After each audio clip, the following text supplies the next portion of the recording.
Allahu Akbar. Assalamualaikum warahmatullahi wabarakatuh.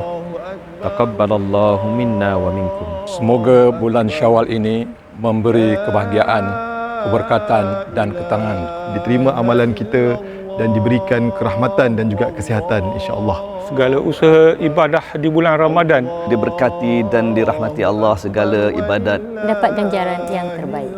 Di hari yang indah ini, saya ingin mengucapkan Salam Aidilfitri, maaf zahir dan batin. Selamat Hari Raya Aidilfitri, maaf zahir batin. Kita raikan dengan penuh kemenangan dan juga kebahagiaan. Dan selamat menyambut Hari Raya Aidilfitri. maaf zahir dan batin daripada hati yang ikhlas.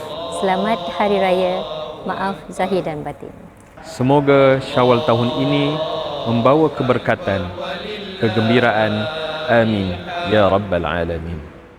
Kami dari Teraju Ekonomi Asnaf Sdn Berhad ingin mengucapkan Selamat Hari Raya Aidilfitri.